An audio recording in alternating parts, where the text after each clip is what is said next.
بسم اللہ الرحمن الرحیم۔ مجاشہ اپنے بھائی مجالد بن مسعود رضی اللہ عنہ کو لے کر خدمت نبوی صلی اللہ علیہ وسلم میں حاضر ہوئے اور عرض کیا کہ یہ مجالد ہے، آپ سے ہجرت پر بیعت کرنا چاہتا ہے، لیکن آن حضرت صلی اللہ علیہ وسلم نے فرمایا کہ فتح مکہ کے بعد اب ہجرت باقی نہیں رہی، ہاں میں اسلام پر ان سے بیعت لے لوں گا۔ میں عبید بن عمیر کے ساتھ حضرت عائشہ رضی اللہ عنہا کی خدمت میں حاضر ہوا۔ اس وقت آپ شبیرہ پہاڑ کے قریب قیام فرما تھی۔ آپ نے ہم سے فرمایا کہ جب اللہ تعالیٰ نے اپنے نبی صلی اللہ علیہ وسلم کو مکہ پر فتح دی تھی، اس وقت سے ہجرت کا سلسلہ ختم ہو گیا تھا۔ شبیرہ مشہور پہاڑ ہے۔ میں اچھی طرح جانتی ہوں کہ تمہارے صاحب حضرت علی رضی اللہ عنہ کو کس چیز سے خون بہانے پر ہجرت ہوئی۔ میں نے خود ان سے سنا، وہ بیان کرتے تھے کہ مجھے اور زبیر بن عوام رضی اللہ عنہ کو نبی کریم صلی اللہ علیہ وسلم نے بیچا اور ہدایت فرمائی کہ روضہ خاک پر جب تم پہنچو تو انہیں ایک عورت سارہ نامی ملے گی جسے حاطب ابن بلتاح رضی اللہ عنہ نے ایک خط دے کر بھیجا ہے، تم وہ خط اس سے لے کر آؤ۔ چنانچہ ہم اس باغ تک پہنچے۔ ہم نے اس عورت سے کہا خط لا۔ اس نے کہا کہ حاطب رضی اللہ عنہ نے مجھے کوئی خط نہیں دیا۔ میں نے اس سے کہا کہ خط خود بخود نکال کر دے دو ورنہ تلاشی کے لیے تمہارے کپڑے تاڑ لیے جائیں گے۔ تب کہیں اس نے خط اپنے نیفے میں سے نکال کر دیا۔ جب ہم نے وہ خط رسول کریم صلی اللہ علیہ وسلم کی خدمت میں پیش کیا تو آپ نے حاطب رضی اللہ عنہ کو بلا بھیجا۔ انہوں نے حاضر ہو کر عرض کیا، حضور میرے بارے میں جلدی نہ فرمائیں، اللہ کی قسم میں نے نہ کفر کیا ہے اور نہ میں اسلام سے ہٹا ہوں، صرف اپنے خاندان کی محبت نے اس پر مجبور کیا تھا۔ آپ صلی اللہ علیہ وسلم کے اصحاب مہاجرین میں کوئی شخص ایسا نہیں جس کے رشتہ دار وغیرہ مکہ میں نہ ہوں، جن کے ذریعے اللہ تعالیٰ نے ان کے خاندان والوں اور ان کی جائیداد کی حفاظت نہ کراتا ہو، لیکن میرا وہاں کوئی بھی آدمی نہیں، اس لیے میں نے چاہا کہ ان مکہ والوں پر ایک احسان کر دوں۔ نبی کریم صلی اللہ علیہ وسلم نے بھی اس بات کی تصدیق فرمائی۔ حضرت عمر رضی اللہ عنہ فرمانے لگے کہ مجھے اس کا سر عطانے دے دیجیے، یہ تو منافق ہو گیا ہے۔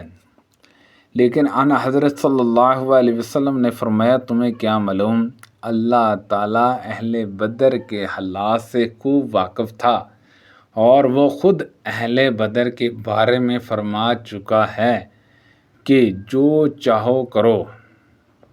ابو عبد الرحمن نے کہا، حضرت علی رضی اللہ عنہ کو اسی ارشاد نے کہ تم جو چاہو کرو خون ریزی پر دلیر بنا دیا ہے۔ عبداللہ بن زبیر رضی اللہ عنہما نے عبداللہ بن جعفر رضی اللہ عنہ سے کہا، تمہیں وہ قصہ یاد ہے جب میں اور تم اور عبداللہ بن عباس رضی اللہ عنہما تینوں آگے جا کر رسول اللہ صلی اللہ علیہ وسلم سے ملے تھے؟ آپ صلی اللہ علیہ وسلم جہاز سے واپس آ رہے تھے۔ عبداللہ بن جعفر نے کہا، ہاں یاد ہے، اور ان حضرت صلی اللہ علیہ وسلم نے مجھ کو اور ابن عباس رضی اللہ عنہما کو اپنے ساتھ سوار کر لیا تھا اور تمہیں چھوڑ دیا تھا۔ سعید بن یزید رضی اللہ عنہ نے کہا، جب رسول کریم صلی اللہ علیہ وسلم غزوہ تبوک سے واپس تشریف لا رہے تھے، ہم سب بچے ثنیۃ الوداع تک آپ کا استقبال کرنے لگے تھے۔ جب رسول اللہ صلی اللہ علیہ وسلم جہاز سے واپس ہوتے تو 3 بار اللہ اکبر کہتے اور یہ دعا پڑھتے، انشاءاللہ ہم اللہ کی طرف لوٹنے والے ہیں، ہم توبہ کرنے والے ہیں، اپنے رب کی عبادت کرنے والے ہیں، اس کی تعریف کرنے والے، اور اس کے لیے سجدہ کرنے والے ہیں۔ اللہ نے اپنا وعدہ سچ کر دکھایا، اپنے بندے کی مدد کی اور کافروں کے لشکر کو اکیلے نے شکست دے دی۔ اصفہان سے واپس ہوتے ہوئے ہم رسول اللہ صلی اللہ علیہ وسلم کے ساتھ تھے۔ آپ اپنی اونٹنی پر سوار تھے اور آپ نے سواری پر پیچھے ام المومنین حضرت صفیہ بنت حیہ رضی اللہ عنہا کو بٹھا لیا تھا۔ اتفاق سے آپ کی اونٹنی پھسل گئی اور آپ دونوں گر گئے۔ یہ حال دیکھ کر حضرت ابو طلحہ رضی اللہ عنہ بھی فوراً اپنی سواری سے کود پڑے اور کہا، یا رسول اللہ، اللہ مجھے آپ پر قربان کرے، کچھ چوٹ تو نہیں لگی؟ ان حضرت صلی اللہ علیہ وسلم نے فرمایا، پہلے عورت کی خبر لو۔ ابو طلحہ رضی اللہ عنہ نے ایک کپڑا اپنے چہرے پر ڈال دیا، پھر حضرت صفیہ رضی اللہ عنہ کے قریب آئے اور وہی کپڑا ان کے اوپر ڈال دیا۔ اس کے بعد دونوں حضرات کی سواری درست کی۔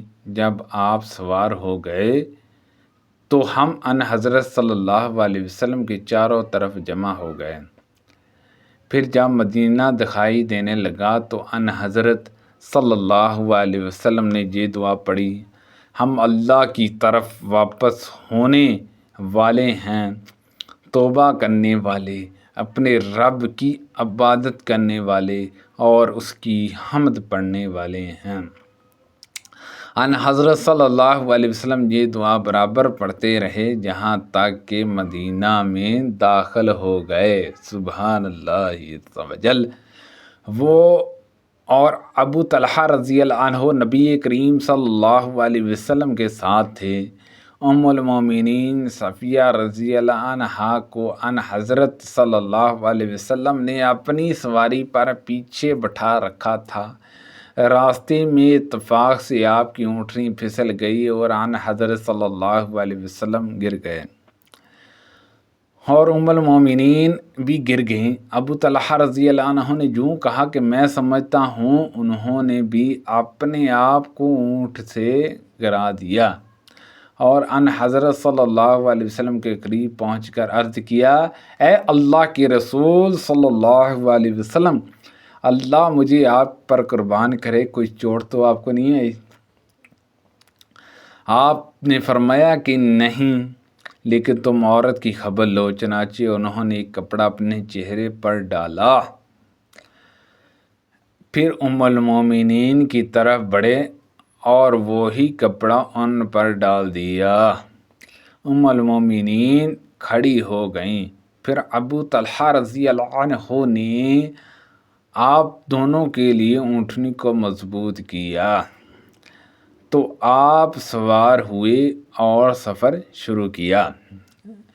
جب مدینہ منورہ کے سامنے پہنچے، جہاں راوی نے کہا کہ جب مدینہ دکھائی دینے لگا تو نبی کریم صلی اللہ علیہ وسلم نے یہ دعا پڑھی، ہم اللہ کی طرف لوٹنے والے ہیں، توبہ کرنے والے ہیں، اپنے رب کی عبادت کرنے والے ہیں اور اس کی تعریف کرنے والے ہیں۔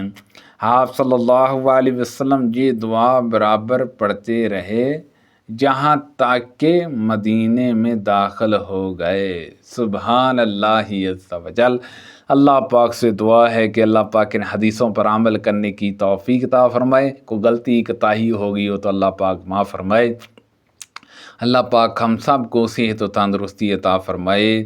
صدقہ جاریہ سے دوسرے لوگوں تک زیادہ سے زیادہ شیئر کیجیے۔ آمین بجاہ النبی الامین صلی اللہ علیہ وسلم۔